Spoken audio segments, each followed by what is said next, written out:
Kami sangat bangga terhadap desa kami. Semoga desa kami menjadi desa yang maju ke depan sehingga dapat menjalankan tugas secara amanah dan menjadi desa yang sakinah mawaddah.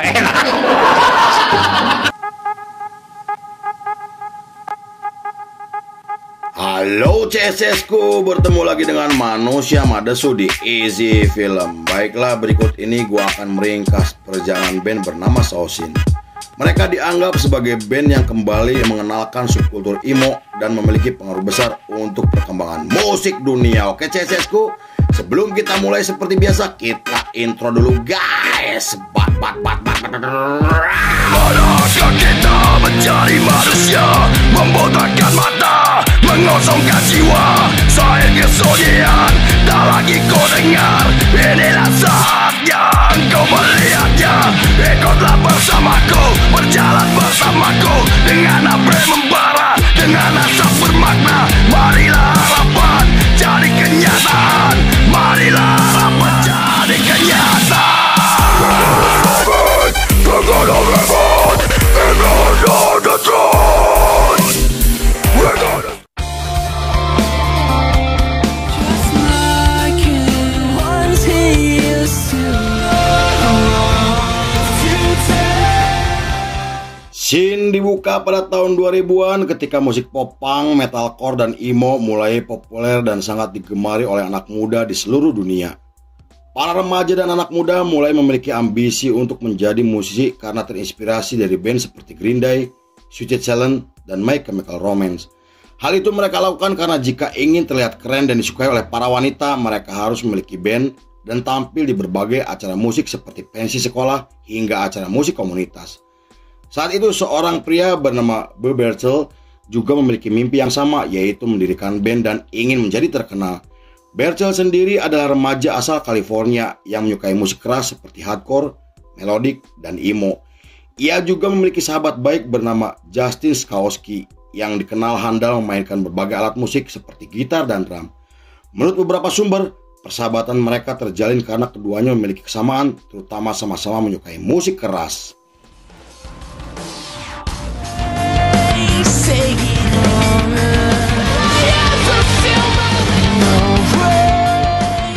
Pada tahun 2002, Bertel dan Justin datang ke acara komunitas di mana acara tersebut diselenggarakan oleh Jello Biafra, pentolan dari band hardcore punk Dead Kennedy sekaligus aktivis anti perang.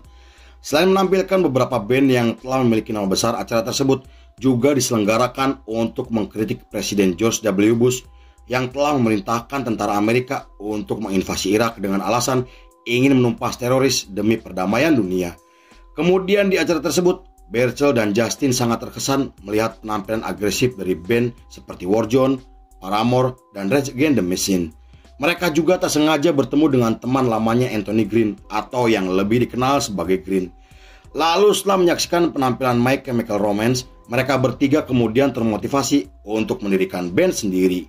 Pada tahun 2003, Bertel dan Justin membentuk band bernama The Gift.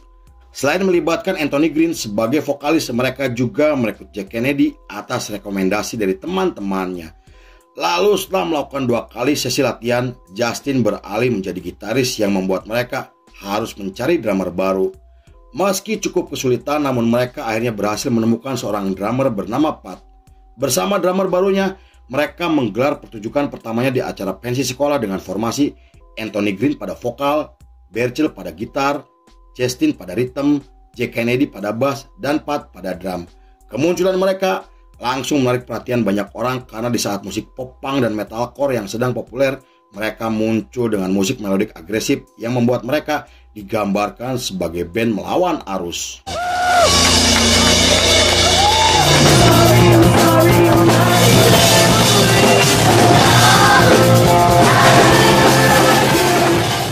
Beberapa bulan setelah pertunjukan tersebut, mereka mulai merekam lagu yang membahas tentang kehidupan dan kenakalan remaja di Amerika.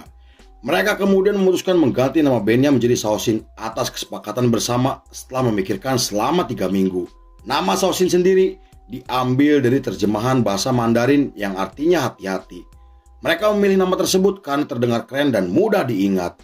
Lalu pada bulan Juni masih di tahun yang sama, mereka resmi merilis EP pertamanya yang mendapatkan banyak pujian kritis dan terjual 600.000 kopi hanya dalam waktu 1 bulan. Selain berhasil sukses secara komersial, lagu mereka juga populer setelah di-upload di website musik yang cukup terkenal. Kesuksesan tersebut membuat mereka mendapatkan pengakuan dari para jurnalis hingga menarik perhatian label besar Amerika. Namun, setelah menggelar tur untuk pertama kalinya, mereka harus kehilangan Jack dan Pat yang memutuskan keluar dari band karena ingin mengejar karirnya sebagai seniman profesional.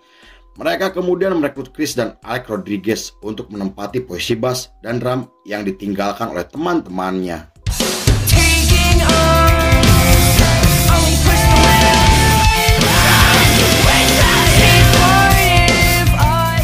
Dengan formasi tersebut, mereka mengembangkan teknik musiknya menjadi lebih agresif karena terinspirasi dari band heavy metal di era 70-an. Mereka juga menulis lirik yang jauh lebih gelap seperti depresi, patah hati, dan bunuh diri. Namun di tengah ketenaran mereka yang semakin meningkat, Anthony Green sang vokalis memutuskan mengundurkan diri dari band karena ingin menghabiskan banyak waktu bersama keluarganya. Kepergian sang vokalis memicu banyak spekulasi sampai ada yang mengatakan jika keluarnya Anthony disebabkan bukan mengundurkan diri tetapi dikeluarkan karena masalah kesehatan mental. Terlepas dari rumor yang menyebar di internet, namun Saosin dan Anthony tidak pernah mengatakan apapun terkait masalah tersebut. Beberapa minggu setelah kepergian sang vokalis, mereka mengadakan audisi untuk mencari vokalis baru yang diikuti oleh 15 musisi yang datang dari berbagai daerah. Lalu setelah menjalani proses audisi, mereka memilih Kof Riber, seorang remaja 19 tahun karena terkesan dengan suara vokalnya. Saat diwawancara, Kof Riber mengungkapkan kekagumannya kepada para personil Saosin yang menurutnya memiliki talenta luar biasa. Ia juga mengatakan sangat beruntung bisa menjadi bagian dari mereka karena Saosin adalah band yang memiliki level berbeda dibandingkan band pada umumnya.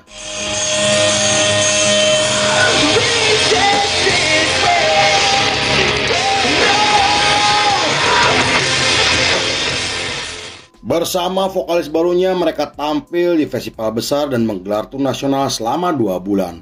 Lalu setelah bergabung dengan label besar pada tahun 2005, mereka merilis EP keduanya dengan menampilkan musik post-hardcore namun agresif dan melankolis. Majalah musik Amerika sampai menyebut mereka sebagai salah satu band yang mengenalkan subkultur emo melalui lagu-lagunya. Namun menurut penggemarnya, Saosin telah kehilangan jiwanya setelah kepergian Anthony Green. Hal itu memicu perpecahan di kalangan para penggemarnya sampai melahirkan komunitas yang dikenal tim Anthony Green dan tim Kof Riber. Meski begitu, para penggemar fanatiknya tidak pernah terlibat perkelahian secara fisik dan hanya melontarkan makian di media sosial. Pada tahun 2006, Saosin merilis full album pertamanya dengan menampilkan lagu yang sangat terkenal dan menjadi salah satu lagu emo terbaik sepanjang masa. Lalu untuk mempromosikan album tersebut, mereka menggelar tur internasional yang membuat nama mereka semakin dikenal di luar Amerika. Tak hanya itu, mereka juga menyumbangkan sebagian hasil dari penjualan albumnya ke beberapa yayasan dan organisasi kemanusiaan.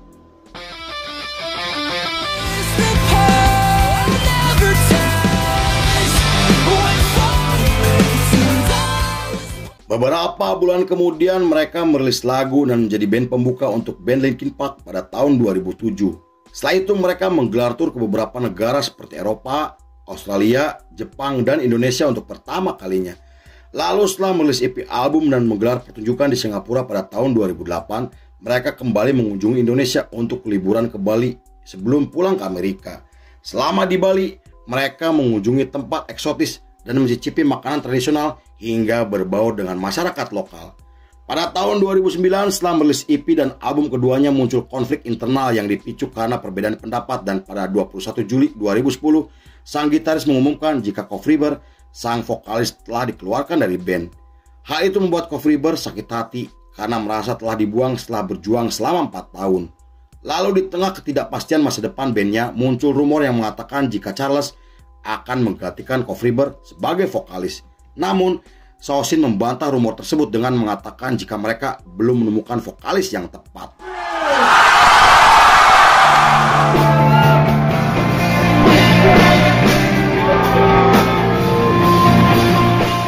Pada 16 Desember 2012, Anthony Green tampil satu panggung dengan Berchel dan Justin setelah berpisah selama 8 tahun.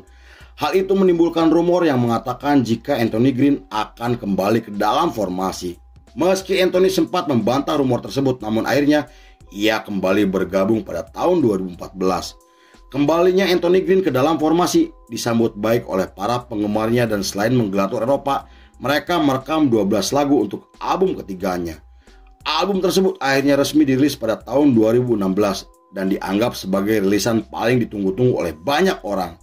Sepanjang periode tersebut sampai tahun 2023, mereka telah menggelar lebih dari 1000 kali pertunjukan dan merilis album live yang diproduksi oleh label Kanada. Mereka juga kembali merekrut Kof Reber untuk menggantikan Anthony Green yang memutuskan kembali vakum dengan alasan yang tidak dijelaskan. Setelah itu mereka berdonasi ke beberapa organisasi amal dan memberikan bantuan kepada petugas medis yang sedang berjuang melawan COVID-19. Kemudian pada tahun 2024 mereka kembali datang ke Indonesia untuk menggelar pertunjukan di Hammer Sonic Festival. Di sana mereka berhasil mengguncang Jakarta dengan lagu terbaiknya dan mereka terkesan dengan komunitas musik yang ada di Indonesia. Sampai saat ini, Sausin masih aktif dan terus menyebarkan pengaruhnya ke seluruh dunia dengan lagu-lagunya. Mereka dianggap sebagai salah satu band post-hardcore dan emo yang memiliki pengaruh besar untuk perkembangan musik dunia. Lalu pada tahun 2025 mereka kembali ke Indonesia setelah sukses tampil di Hammer Sonic dan berencana akan menggelar tur 5 kota yaitu Bandung, Medan, Jakarta, Solo, dan Surabaya. Lalu film pun selesai.